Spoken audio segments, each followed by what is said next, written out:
अस्सलाम वालेकुम स्टूडेंट, कैसे हैं आप? उम्मीद करता हूं आप खैरियत से होंगे। आज हम एक अहम और इम्पॉर्टेंट क्वेश्चन लेके आपकी खिदमत में हाज़िर हुआ हूं। क्वेश्चन नंबर 3 है हमारी एक्सरसाइज नंबर 5.3 का। नहायत अहम क्वेश्चन है। डी मॉर्गन लॉ के असूलों को इस्तेमाल करते हुए इसे हमने सॉल्व करना है। देखें, सवाल में हमें बताता है कि if u equal n then verify De Morgan's law, और हमें सेट्स दिए हुए हैं a इज इक्वल टू खाली set and b is equal to P set. तो ऐसा सवाल हम पिछली एक्सरसाइज में भी कर चुके हैं, जहाँ पे u बराबर है n के, a बराबर खाली सेट, b बराबर p दिया गया था। और यहाँ पे डी मॉर्गन लॉज भी हम जानते हैं, 2 लॉज हैं डी मॉर्गन के। किसी एक लॉ से आप इसे जो है हल कर देंगे। तो देखें, हम इसे हल करते हैं। हम यहाँ पे सॉल्व करेंगे। तो सबसे पहले हम लिखेंगे वी नो डैट,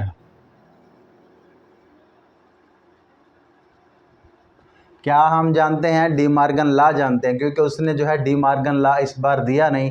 जो हमारा पार्ट्स जो जिस चीज़ को सॉल्व करना है उसने नहीं दिया। उसने जस्ट कहा है कि डी मॉर्गन लॉ को हल करें। डी मॉर्गन लॉ क्या है वो उसने नहीं दिया, वो हमें याद होना चाहिए। डी मॉर्गन के 2 लॉज हैं, वो लिख लें। इनमें से कोई एक लिख लेते हैं। मिसाल के तौर पर ए यूनियन बी का कम्प्लीमेंट इज इक्वल टू ए का कम्प्लीमेंट इंटरसेक्शन बी का कम्प्लीमेंट। देखें, ये मैंने 2 लॉज में से एक लॉ लिख दिया। दूसरा लॉ भी सेम ऐसे ही है। उसमें यहाँ पे अगर आप इंटरसेक्शन लगाएंगे तो दूसरी तरफ आप यूनियन लगाएंगे, तो वो आपका दूसरा जो है उसका लॉ बन जाएगा। दोनों में से किसी एक लॉ को इस क्वेश्चन के साथ हम जो है सॉल्व करेंगे। इस क्वेश्चन को हम इस लॉ के साथ सॉल्व करते हैं। तो देखें, क्वेश्चन की डिमांड हमें बता रही है कि u बराबर n सेट, a बराबर खाली सेट, b बराबर p सेट। p से मुराद और n से मुराद आप जानते हैं कि n से मुराद नेचुरल नंबर्स का सेट, कुदरती अदाद का सेट है, जो कि 1 2 3 4 1 से स्टार्ट हो रहा है और प्लस की तमाम वैल्यूज़ आगे अप टू 7। एंड b बराबर है पी सेट। पी सेट मतलब प्राइम अदाद के सेट जो अपने सिवा किसी पे डिवाइड नहीं होते, जैसे कि 2 3 5 7 11 13 17 अप टू 7। इसी तरह चलता जाए। वो अदाद जो अपने सिवा किसी पे डिवाइड ना हो, प्राइम अदाद, मुफरद अदाद कहलाते हैं। आप उर्दू में मुफरद अदाद भी उसे कह सकते हैं। तो देखें, जैसा सवाल है हमने वैसा ही उसका जवाब देना होता है। कोशिश करें कि इसको, इन सेट्स को u बराबर है पूरा सेट लिखने की बजाय इसे n में ही आप जो है यूज़ करो, क्योंकि उसने सवाल ऐसे दिया। अगर वो सवाल ये भी दे सकता है u बराबर कोई सेट बना के u वाला सेट लिख के दे देता, 1 2 3 4 लिख के दे देता, उसने नहीं दिया। उसने उसका जो है नाम यूज़ किया, n यूज़ किया, उसमें आगे p यूज़ किया, उसमें खाली सेट यूज़ किया।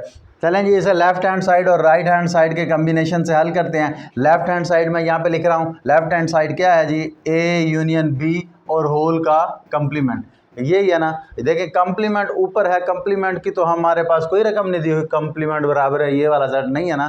कम्प्लीमेंट की अब क्या रकम लिखें, इसलिए इसे अगर मैं सिंप्लीफाई अगर कर दूं तो यहाँ पे लिखूँ जिस चीज़ का भी कम्प्लीमेंट लेना हो u में से उसे माइनस कर दिया जाता है।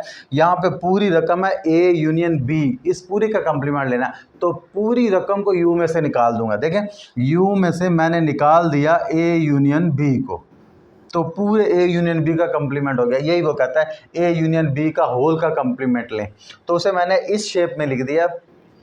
अब इसमें हमारे पास रकमें हैं। ऊपर वाला हमारे सर के ऊपर जो लटक रही थी तलवार कम्प्लीमेंट की, अब वो हट गई है। देखें, यू हमारे पास सेट है, ए सेट है, बी सेट है, तमाम सेट्स हैं हमारे पास। तो अब हम जो है इसकी रकमें लिख सकते हैं। तो यू वाले सेट की जगह पे क्या है? एन सेट है, तो इसकी जगह पे मैं एन लिख देता हूँ। देखिए, पूरी रकम मैं नहीं लिख रहा, पूरा सेट नहीं लिख रहा, सिर्फ जैसे उसने सवाल बताया हम वैसे उसे जवाब बताएंगे। उसके एन लिख दिया और ए की जगह पे मैंने खाली सेट लिख दिया, यूनियन बी की जगह पे पी सेट लिख दिया। देखिए, नहायत आसान होने वाला है हमारा ये क्वेश्चन। अगर आप इसको सेट्स में लिखेंगे तो ये बहुत बढ़ जाएगा। हो सकता है कहीं आप मिस्टेक कर लें, एक आध पॉइंट ऊपर नीचे हो जाए, लेकिन यहाँ नहीं होने वाला। देखें, सेम यू की जगह पे उसकी रकम, ए और बी की जगह पे उसके हम जो है ना रकमें लिख दिए।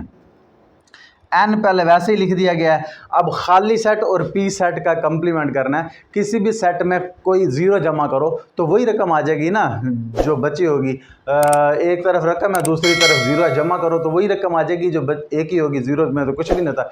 इसी तरह यू यानी कंप्लीमेंट करना है खाली सेट का पी सेट के साथ, तो जवाब में सिर्फ सारे पी वाले ही आ जाने ना, तो खाली सेट में तो कुछ है नहीं, तो सारे पी वाले आ जाएंगे। तो n माइनस पी हो गया ना, हमारे पास रकम हो गई ये वाली। अब इसे मैं जो है फ़र्ज़ किया वन इक्वेशन कह के रोक देता हूँ। अब जो है मैं इस तरफ जो है राइट हैंड साइड हल करता हूँ। राइट हैंड साइड क्या है हमारी, ए का कंप्लीमेंट इंटरसेक्शन बी का कंप्लीमेंट, ये हमारे पास राइट हैंड साइड वाला साइड है। तो इसमें भी जैसे कि मैंने बताया कि ऊपर जो अगर सर पे हमारे ऊपर एक कंप्लीमेंट की तलवार है, वो हमारे पास उसकी तो कोई रकम नहीं है कि हम उसकी कीमत लिख दें। इसको ख़त्म करेंगे यू के साथ। तो ए का कंप्लीमेंट होता है यू में से ए को निकाल दूँ तो उसका कंप्लीमेंट होता है। तो ए के कंप्लीमेंट की जगह पर मैंने यू माइनस ए लिख दिया, इसका भी वही मतलब है।